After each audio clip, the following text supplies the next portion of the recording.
ሰላም ጋይስ እንዴት አላችሁ? ደህና ናችሁልኝ? ኪቼኔን እያጸዳሁ አንዳንድ ነገር ልበላችሁ ብዬ መጣሁ ዛሬ ማለት ነው። እንደው ውዶችዬ የኔ ቆንጆች ማለት ነው።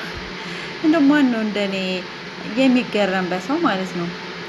ሰው ለሰው ምቀኝነት እኔ እንጃ።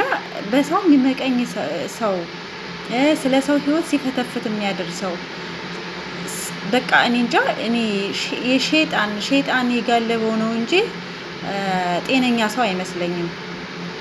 እውነት ለመናገር እዚች ምድር ላይ እኮ የምንኖረው ትንሽ ጊዜ ነው። ትንሽ ጊዜ ከምር ትንሽ ጊዜ በቃ በአብዛኛው ዘላለማዊ ህይወታችን የት ነው? በቃ ወደማይቀረው ሞት ነው የምንሄደው እና በጣም የተገረምኩበትና የሚገርመኝ ነገር ምንድነው? የሰው ልጅ ለሰው ምቀኝነት ያለው ምቀኝነት በቃ ሰው ለሰው ያለው ምቀኝነት ስለእናንተ እኮ ነው ሲፈተፍቱ እኮ ነው የሚያድሩት የሚውሉትም የሚያድሩትም ስለእናንተ። እኔ እንጃ ዛሬ ማንን ነው እስኪ የምታምኑት?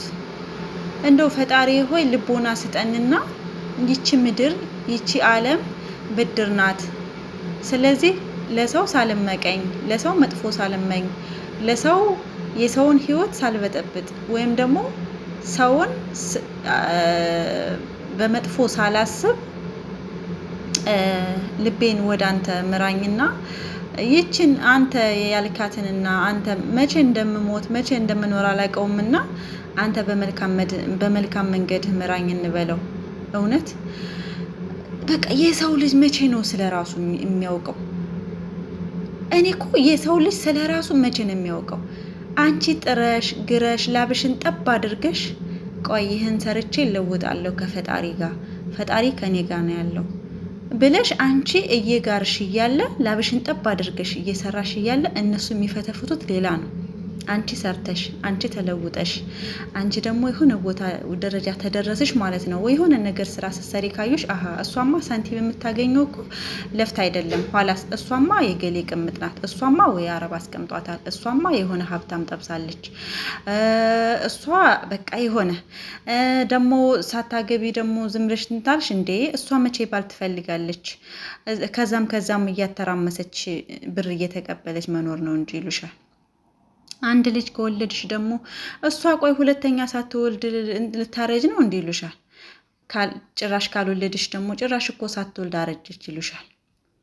አቤት አቤት አቤት! አንቺ ሰራተኛ ሆነሽ ደም እየጋጥሽ ስራሽን እያከበርሽ ላበሽን ጠብ እያረግሽ የምታገኘውን ሳንቲም አሀ እሷማ የሆነ አረብ ጠብሳ እሷ እንደዚህ ናት ብለው ያሙሻል። እኔ እኮ የሚገርመኝ ቆይሽ ምን ብንሆን ነው የምትተውን ማለት ነው? በነገራችን ላይ እኔ ዴንታ የለኝም። እኔ ለሰው ልጅ እንደዚህ ይለኛል ምናምን ብዬ ምንም አይመስለኝም። ግን አንዳንዴ ስታስቡት የሰው ልጅ ለሰው ያለው ምቀኝነት በቃ በመልካም ነገር አለመጠመዳቸው ነው የሚያሳዝነኝ። እውነት በጣም ነው የሚያሳዝነኝ ያ ነገር ማለት ነው። ምክንያቱም ለምንድን ነው በመልካም ነገር የማንጠመደው? በመልካም ነገር ብንጠመድ ምን እንሆናለን እንዴ? አንድ ሰው ለፍቶ ግሮ እየሰራ እየኖረ ቁጭ ብትሉ እሷ ስራ ሰራ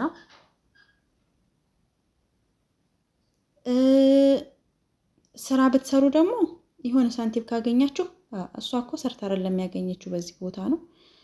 እኔ የሚገርመኝ ግን የራሳችሁን ህይወት የራሳችሁን ቤት የራሳችሁን ኑሮ አሟልታችሁ ኖራችሁት ነው እንደገና ሌላ ቦታ የምትሄዱት።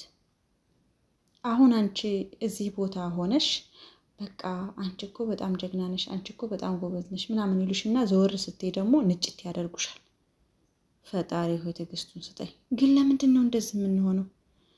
በቃ ግን እኮ እንደዚህ ሲያደርጓችሁ ደግሞ እልክ ይዛችኋል። ገባችሁ? እናንተን እያጠነከሯችሁ ነው። እንደዚህ ሲያደርጓችሁ ከኋላችሁ ከፊታችሁ ለእናንተ ጥሩ ጥሩ ነገር አጫውቷቸው ከእናንተ ሲለዩ ደግሞ መጥፎ ነገር የሚያሟችሁ ለእናንተ ጥንካሬያችሁ ናቸው።